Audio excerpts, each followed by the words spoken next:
However, you may not be ready for this comic. The ending will blow your mind. This is G.O.D.S. Part 1, the story that reinvents the Marvel Universe's cosmology. The story begins with Doctor Strange saying, "I'm too old for this," and Winn responds, "No, I'm old. You're just tired." Doctor Strange explains that the endless war between good and evil takes a toll on him and his role in it. Winn questions Doctor Strange's allegiance to good, to which he replies that he fights for the light. He believes in causes greater than himself, and his destiny is intertwined with hope and life. And Winn comments that it's a good speech, but Doctor Strange doesn't answer the question of whether he's good or not. Doctor Strange clarifies that he is good and asks Winn if he's good or evil. Winn responds by saying that it's hard to tell the difference between good and evil nowadays. 10 years ago, a woman and a bartender talked at a bar. The bartender offered her another drink, but she declined, saying she needed to stay alert because her husband was on his way. The bartender asked if it was a big date, and the woman confirmed it was. The bartender shared that he had almost been married a few times, but it never worked out. He believed it was important to keep the spark alive in a relationship and asked the woman how long she had been married. She replied that they had been married for 6 years. When the bartender asked how they met, the woman revealed that they met at the very same bar they were in that night. Ironically, her big date was taking place in the same location where they had met. The woman decided to have another drink, telling the bartender that it would be their little secret. When the bartender asked if her husband was running late, the woman replied that he was. She explained that he had an unhealthy aversion to watches, clocks, and calendars and didn't value time. It was easy for him to be perpetually late. The story now centers around Winn and his partner, Dimitri. Winn tells Dimitri that they are going to be late and asks why they're there. Dimitri responds by saying that Winn is working and that he is there because of Winn. Winn asks which building they're supposed to go to, and Dimitri's smart device informs them that they have arrived at an unregistered minor assembly that has escalated into a major incident.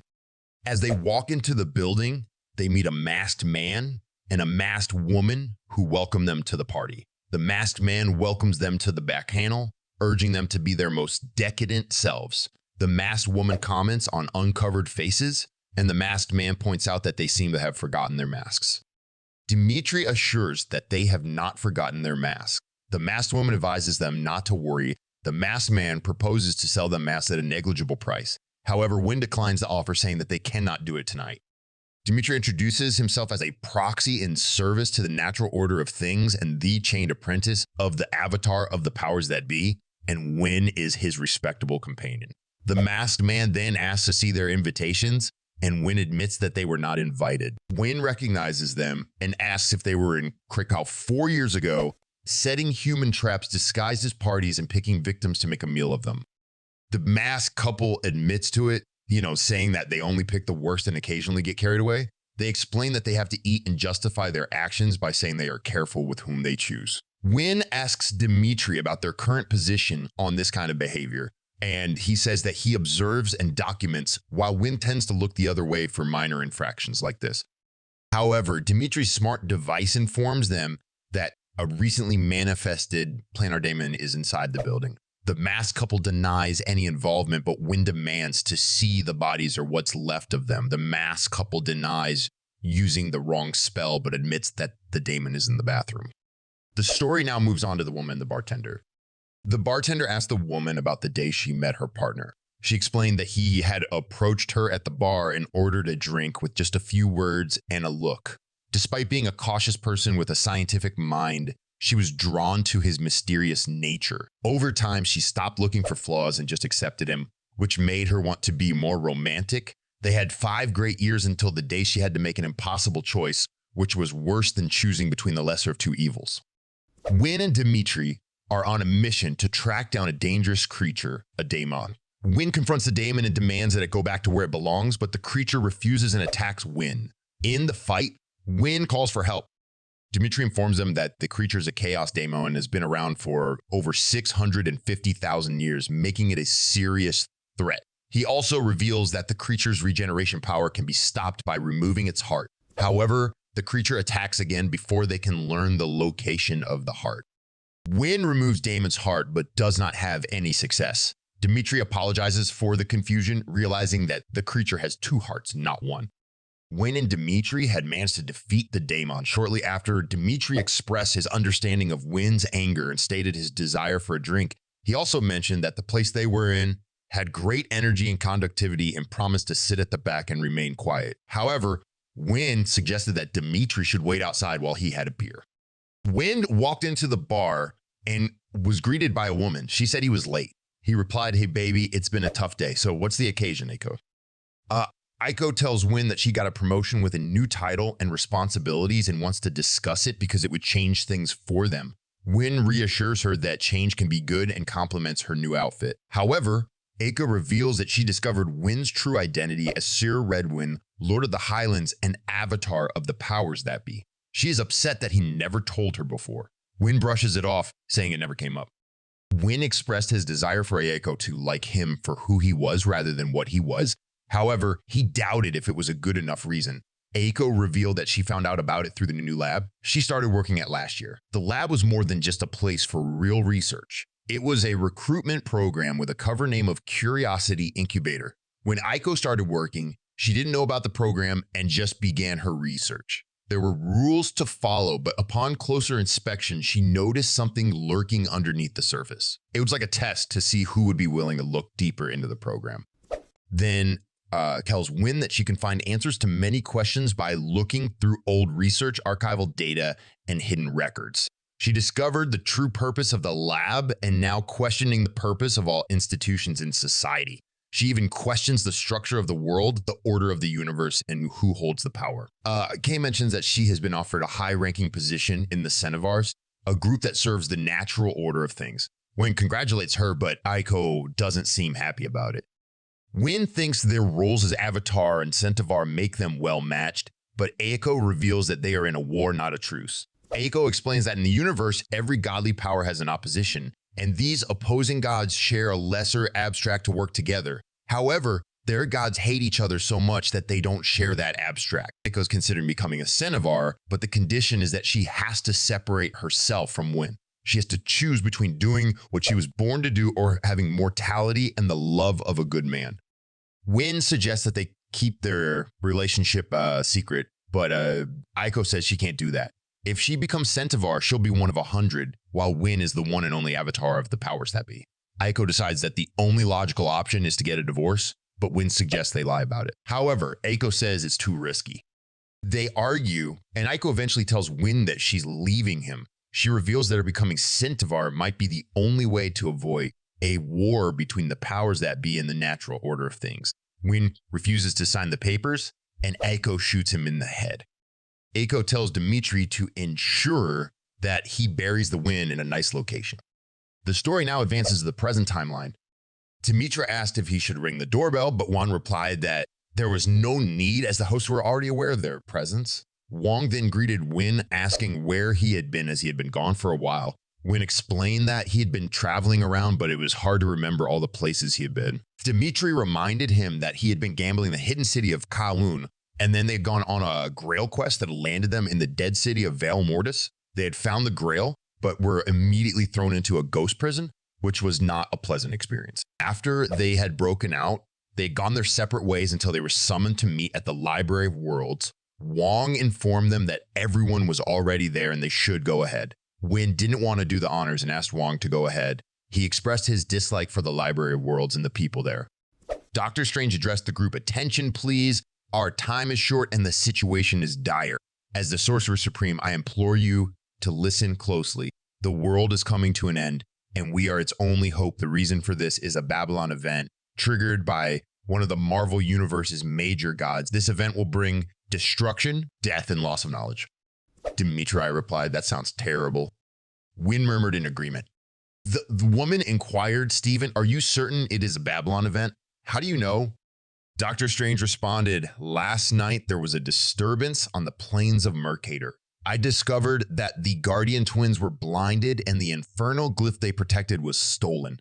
Upon further investigation, I found that the proto-mage G.O.D.S core, who was long thought to be dead, has resurfaced at the apex of his strength. We do not know why or how, but he has the staff of the Living Tribunal now. The Living Tribunal staff has the power to create a spell that can rewrite reality. This means that it can alter the fabric of reality so that a counterspell cannot be created to stop it." MTS expressed skepticism about the stick that a man was wielding. He didn't think it was worth a Babylon event.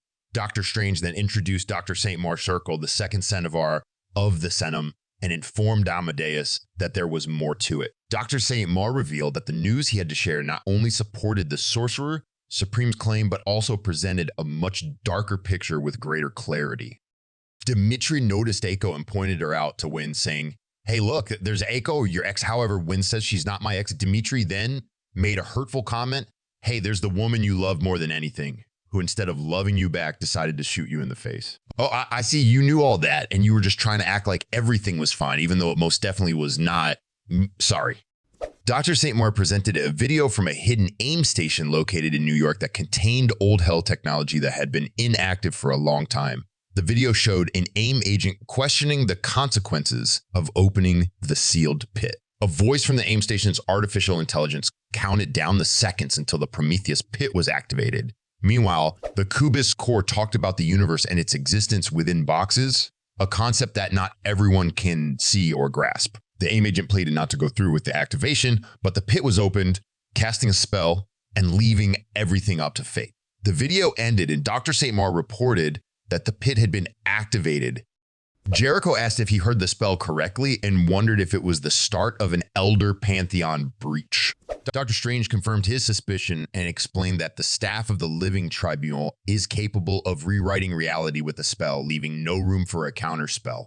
However, it requires a massive amount of energy, which is solved by accessing a dying universe through the Prometheus pit. This creates a cycle of creation and destruction with no end in sight. A Babylon event. To stop this, Dr. St. Maur proposed a three-front assault on the AIM facility. A science team will close the breach, a magical force will contain the Elder's flight, and the Centum will attack the Proto-Mage simultaneously to stop the cascading spell. The team must unite and work together to succeed. Dimitri says, "For we are this world's last. Best hope." Wynn responds, "Come on, let's go." Wynn asks Dimitri, "Are you hungry? Want kebab?" Dimitri declines, saying, No. What about the thing, where the whole world is ending? What about that?" Wynn remarks, "See, that's exactly why I can't stand those people." So dramatic, Wynn then tells Dimitri, "Hey, pick that up." Dimitri questions, "It's a penny." Wynn responds, "That's a John Wilkes Booth penny. I bet we could trade this for something good." The Centum of the natural order of things enter the AIM facility and the fight begins. G.O.D.S core says, "It appears the deniers of inevitability have arrived just in time to see my mighty works." Wynn and Dimitri meet the Collector at a place called the Collector's Collection. Wynn shows the Collector a penny from another Earth that no longer exists and explains that it is from a place called a brain, which has been forgotten by most people. The Collector expresses interest in it, and they agree to trade it for a clock with 6 hands and a book. The story then goes back to the previous fight where Dr. St. Maur urges the users of earthly science to shut down the Prometheus pit that is feeding the Eldritch gods. The users of earthly magic are tasked with defending the rift to prevent the gods of Babylon from coming through completely. The Centum of the natural order of things is to deal with G.O.D.S core, an upstart mage. Time is of the essence, and they must act quickly. Wynn and Dimitri meet Contemplator in the Contemplator's garden. During their meeting, Wynn gives a clock to the Contemplator as a gift. The Contemplator then proceeds to describe the clock's functionality. Contemplator says there are 3 hands for perceived time and 3 hands for the axis of all things, the synchronicity of power, life, and purpose, all waxing and waning, as if there was some grand design to it all. I often wonder if this is true. I often wonder if it is not. Thank you for this great gift. Please allow me to match your generosity with my own. Here there are 4 vases, each containing a rare and precious gift. At this point, all of them are yours, and yet none of them are. All variables are to be determined, and all possibilities are in your hands. This is the moment of true choice where fate and free will collide. So choose, and in doing so, end all doubt. Wynn decides to take the weird-looking vase, the story back to the previous fight. Reed inquired about the status of their colleagues to T'Challa, who responded with a grave tone, stating that the magic users were struggling to keep up with the beasts. It was imperative to sever the energy source that the creatures were feeding on to turn the tide of the battle. However, they had a limited time frame, and the shield was powered by the pit, which would take approximately 1 hour to penetrate. The situation was dire, and they couldn't afford to wait for an hour. Black Panther suggested that they do their best and hope for the best outcome. As they continue their adventure, Wynn and Dimitri make their way to the Possessor's vault. Wynn breaks a strange-looking vase to get the key to the security box. Dimitri scolds him for breaking the vase, pointing out that he could have simply turned it upside down or reached in to get what they needed. Wynn apologizes and promises to get him a new one. As they wait for the possessor to arrive, Dimitri's smart device warns him that there's only a slim chance that Wynn will replace the vase. However, before they can discuss it further, the possessor arrives. Wynn gave a key to the possessor to get the security box. The possessor is an odd character who claims that he hasn't washed in 1,000 years because of chemicals in the water. He believes that the unwashed are poorer than the clean ones. After some small talk, Dimitri brings up the mysterious book that Wynn acquired from the collector. He's curious about it, but Wynn brushes it off as nothing important. However, Dimitri's smart device reveals that it was written over 100 years ago by the Grigori, alluding to its powerful mystic properties. Wynn urges Dimitri not to worry and assures him that it cannot fall into the wrong hands. Finally, the possessor hands over their security box, which contains an unknown device of Kree's design. Wynn reveals that it's a translocator, a point-to-point teleportation device. The possessor is surprised to hear that it's attuned to his location and questions what they plan to do with it. But Wynn simply tells him not to worry about it and takes the device with him as they leave the vault. Returning to the previous fight, Dr. St. Maur expressed concern over the actions taken that day and warned that it had caught the attention of the natural order of things. Eiko added that they were not pleased. G.O.D.S Corps acknowledged the concern and shared that their master foresaw this reaction and expected it. G.O.D.S Corps' master understands our existence in a way that others cannot and has given them a farewell message to the natural order of things. This marks the beginning of a new era. Wynn and Dimitri visited the Grand Bazaar of the Trader. Dr. Strange exchanged the shattered Power Stones for access to the inhuman portal of Eldrac with the Trader. Dr. Strange greeted Wynn. Dimitri asked Dr. Strange why he was there instead of saving the world like he was supposed to. Dr. Strange explained that speeches are used to inspire action, especially among young people, while adults work on finding a more effective solution. Wynn and Dimitri were there for the same reason as Dr. Strange, to access the portal. The Trader agreed to exchange Wynn's translocator, which was locked in the possessor's vault. Dr. Strange explained that the portal sends people where they need to go, not where they want to go and at the perfect moment. After counting down, Wynn and Dimitri were transported to the AIM facility. The encounter between G.O.D.S Corps and the rest of the characters was intense. G.O.D.S Corps proudly admitted to breaking the natural order of things and upsetting the balance, which resulted in the end of many dreamers' dreams. G.O.D.S Corps also claimed that it was only fitting to bring the powers that be to heal as well. To add insult to injury, G.O.D.S Corps announced that its master had built a home for Avatar and then it would take Avatar there to show it to him. Meanwhile, Dimitri was in trouble and sought help from the others. However, Dimitri's smart device reported that the odds of assistance in the current scenario were rather slim. While the group tried to figure out what spurred G.O.D.S Corps' actions, Wynn warned G.O.D.S Corps that it had made a mortal enemy who was not easily ignored and that it should prepare itself for the full might of the powers that be. Dimitri noticed that Wynn had dropped a book during a commotion, and G.O.D.S Corps was intrigued by it. G.O.D.S Corps wondered if the book held any secrets or knowledge of the long dead. Out of curiosity, G.O.D.S Corps started reading the book. However, the book had a strange effect on him and he suddenly felt weak. Wynn took advantage of this and defeated G.O.D.S Corps, but Wynn had a revelation of his own to share with G.O.D.S Corps. He disclosed that the knowledge the book possessed was ancient, as old as life itself. However, Wynn's story continued in later stages.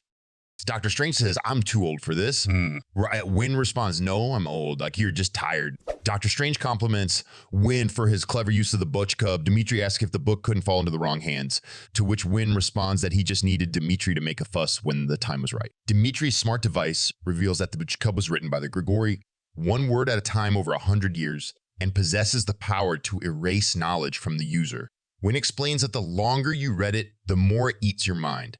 And once you start, you can't break free. Someone else has to stop you. Dimitri expresses his terror. Dr. Strange laments the weariness of the endless war between good and evil and the part they play in it. Wynn questions Dr. Strange's claim to be good. Dr. Strange responds that he fights for the light for causes better than himself and based on forever and her sister's hope and life. Wynn dismisses it as a good speech and asks if he is good or evil. Wynn then questions the point of fighting for something that has already been lost and expresses his lack of faith in it. Eiko comes to Wynn, kisses him, thanks him for saving them, and leaves. Wynn then admits that he could be wrong. And that's the end of our story. Hey there, we're thrilled that you're enjoying our content. If you want to stay up to date with our latest videos, please consider subscribing to our channel and turning on notifications. We really appreciate your support.